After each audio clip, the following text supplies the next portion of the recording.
you doing? Water here, Mr. H2O. I guess we can skip the formalities, especially considering we're in a sewer system. To be more precise, it's your sewer system. I call it Sewer City, because a map of this place looks kind of like what you find above ground.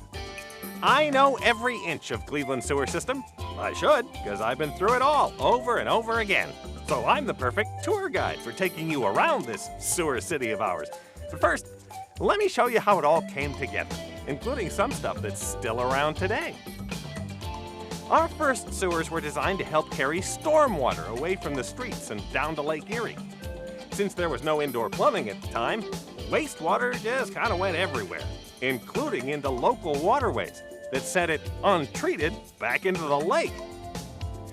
Once indoor plumbing became common in the late 1800s, wastewater lines were installed to connect homes and businesses with the existing system. And because that system now carried stormwater and wastewater, it was called a combined sewer system. Next, to improve efficiency, massive interceptor sewers were installed in various neighborhoods to connect the combined sewer lines together and run their combined stormwater and wastewater straight to the lake.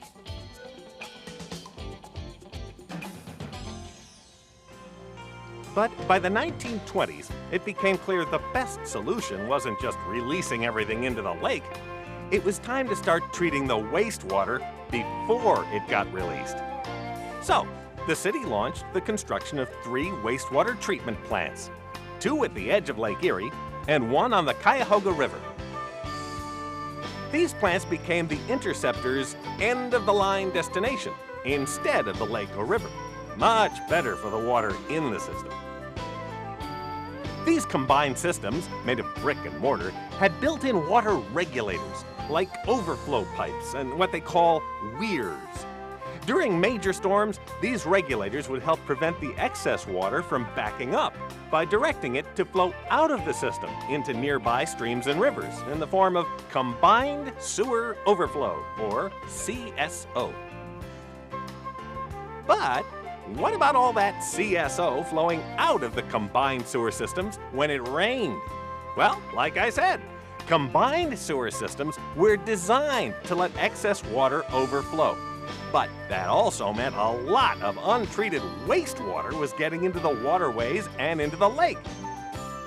So, during the 1930s and 40s, the suburbs started changing over from the old combined sewer systems to separate systems. New wastewater lines were put in to take the wastewater directly to the treatment plants. Storm sewers were laid in the same ditches to take the rainwater directly to the nearest waterway. That way, more wastewater could get to the plants more efficiently, instead of getting mixed up with the stormwater like in the combined sewers. The most recent changes occurred in the 1960s, when communities started laying separate sewer lines in separate ditches. And then, in 1972, the responsibility for the interceptors and wastewater treatment plants passed from the city of Cleveland to the Northeast Ohio Regional Sewer District. So that's the nutshell history of our sewer city, which brings us to today. First, let me give you a quick tour of the big picture, then show you why, these days, this is one busy place. First, we've got the individual wastewater and sometimes stormwater lines that run from your place. Those are your responsibility until they reach the local sewer lines in your street. The local systems are maintained by your local city or community, and those lines still include a lot of those old combined sewer systems, along with the newer, separate wastewater and stormwater lines. When those local lines reach the big interceptor sewers, the group in charge from that point forward is the sewer district.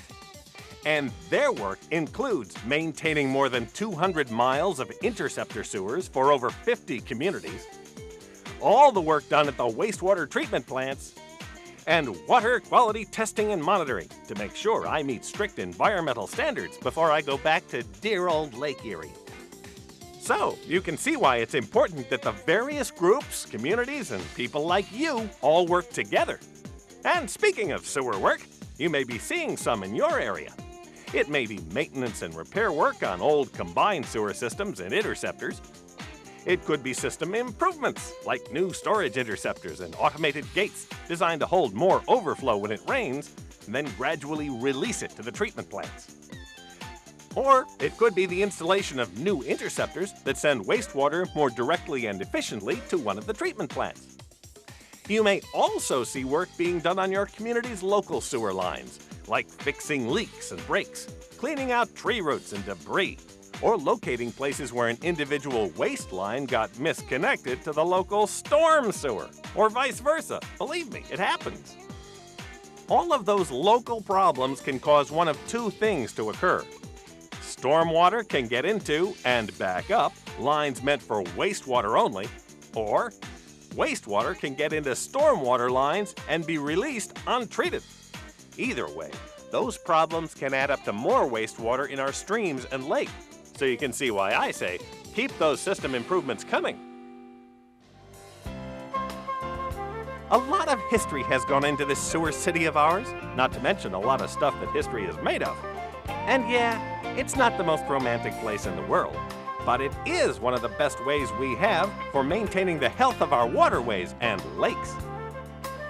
Because the more we can do here, the less problems we'll have here, and here. So, keep up the good work.